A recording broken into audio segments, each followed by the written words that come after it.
No Abre, na abertura do nosso jornal hoje, Andressa, eu vou falar um pouquinho sobre o Congresso. Fica à vontade se você quiser falar também. Só vou dar aqui a notícia, que é: o presidente da Câmara, o deputado Hugo Mota, já abriu a sessão. Obviamente, o primeiro item da pauta é a questão de derrubar o decreto que aumenta o IOF, ou seja, já estão tratando desse assunto. Como eu antecipei aqui hoje, Davi Alcolumbre, presidente do Senado, já quer votar isso hoje mesmo.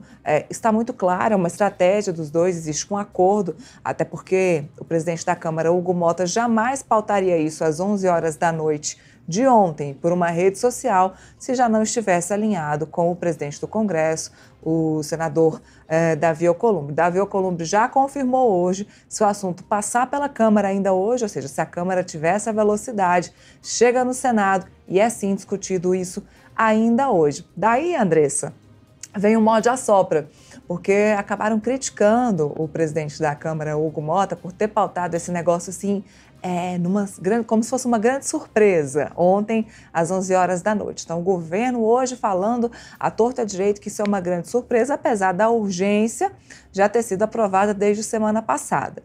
Pois bem, Hugo Mota, que não é bobo nem nada, acabou pautando também hoje para discussão na Câmara dos Deputados o projeto do governo sobre a isenção do imposto de renda para quem recebe até 2 salários mínimos, morde-a-sopra de Hugo Mota, e no fim das contas isso descamba nas emendas. É uma historinha, parece uma historinha que envolve todo mundo, e a ministra das Relações Institucionais, Gleisi Hoffmann, falou hoje mais uma vez, na verdade, falar... Não é bem falar, é ameaçar.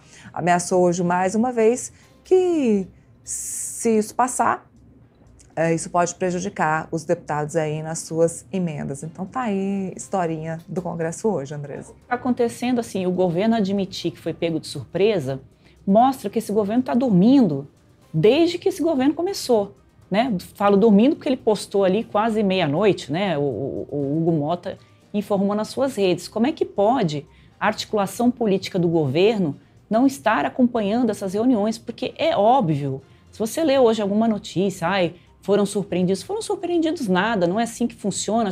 Já tem uma frase que eu não estou lembrando aqui, é o autor, que é: no Congresso o mais besta voa. Então ali é tudo acordado, eles não chegam em votação sem estar tudo decidido, porque imagina se o Hugo Mota vai colocar isso em votação e vai sofrer uma derrota. Vai que os deputados lá tiveram insônia essa noite, aconteceu alguma coisa, beberam lá o negócio do litrão, lá que nem o Hugo Mota, chega lá e não derrubam, mantém o IOF. Isso não vai acontecer, ele vai ficar desmoralizado? Não. Então nada que é pautado, principalmente nesse tipo de assunto, como você bem disse, Neila, assim, perfeita a tua colocação, tudo é combinado. E eles estão conversando isso o dia inteiro ontem. Então, o que a Gleisi estava fazendo ontem? Dancinha nas redes sociais, né? Porque é o que a gente vê ali no Instagram dela, né? Discursinhos ali ideológicos, ao invés de acompanhar. E por que eu estou falando da Gleisi? Porque a Gleisi é a ministra das Relações Institucionais. Esse cargo é o cargo que faz a relação entre o governo, a parte política do governo, e o Congresso. Então o governo está dormindo, precisa alguém dar um chacoalhão no governo, e sabe quem vai dar esse chacoalhão? O Alcolumbre e o Hugo Mota. Por que eles estão votando isso correndo? Não tem muito a ver com emendas, segundo eu apurei, Neila. É claro que a emenda é algo que eles querem bastante, mas é uma pressão enorme do mercado financeiro, do setor produtivo do país, do empresariado. A gente já está tendo fuga de capitais, porque você aumentar o IOF, que é o que o governo fez numa canetada, num decreto, isso significa que você vai pagar mais impostos dentro dos investimentos. Então, eles não querem isso. O custo do Brasil vai, né, o custo dessas operações no Brasil vai aumentar. Então, tem uma pressão muito grande. O Hugo Mota e o Davi Alcolumbre têm muitas conexões com a Faria Lima ali em São Paulo, então a pressão vem daí. E eles vão, é muito difícil, assim, realmente, só se todo mundo tomar no litrão lá do Hugo Mota para o governo não tomar esse carrinho, né, vou usar aqui uma expressão futebolística, hoje. Então vai perder de lavada e quem sabe assim acorda, né, porque como é que o governo pode acordar? Tem que colocar o centrão na articulação política dentro do Palácio do Planalto. Se não colocar um deputado que dialogue com o Congresso, vai perder uma atrás da outra e isso vai descredibilizando o governo.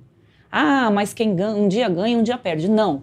Se o governo começar a perder, ele começa a perder a sua credibilidade e daqui a pouco, falta um tempo ainda para acabar o governo, ninguém mais respeita. Além disso, o que o governo diz é que sem esses recursos do IOF, a economia vai por água abaixo, não tem mais dinheiro para manter a máquina pública.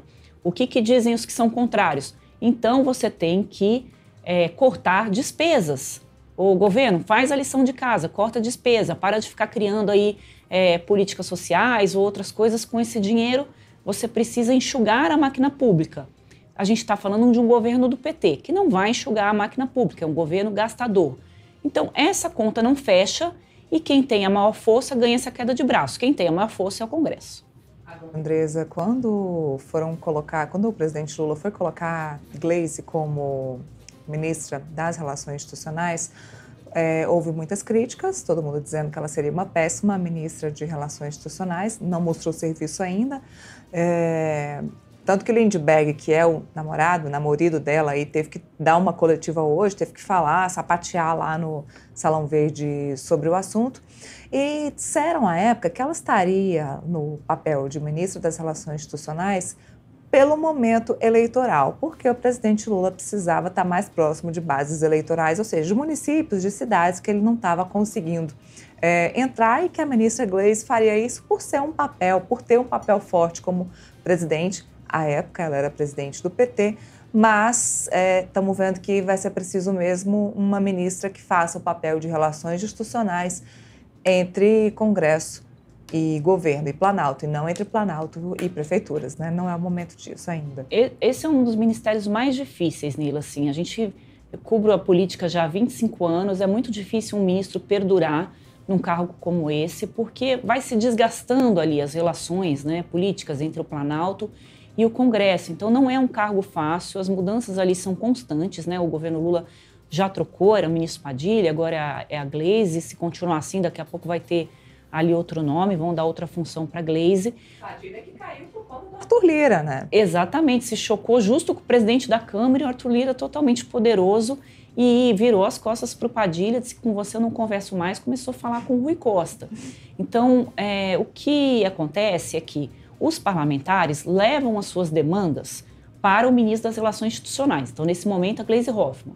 Então, vai lá um deputado lá e diz para a Gleisi, olha, eu queria esse cargo aqui, eu queria que liberasse essa emenda aqui, eu queria que o presidente Lula fosse lá na minha cidade, eu queria que na inauguração da praça tivesse lá não sei o que lá. Essas coisas assim são conversadas com a ministra Gleisi. Aí a ministra Gleisi tem que pegar e endereçar isso para o ministério. Então vamos supor aqui que o deputado quer um posto de saúde lá em Piriroca da Pororoca. Aí ele leva lá para a Gleisi. A Gleisi não tem o poder de liberar esse dinheiro, ela tem que falar com o ministro da Saúde. Olha, libera aí esses recursos para construir lá o posto de saúde na Piriroca do Pororoca, porque esse deputado é importante para o governo, a gente precisa desse voto e tal. Aí depende do ministro Padilha concordar com ela.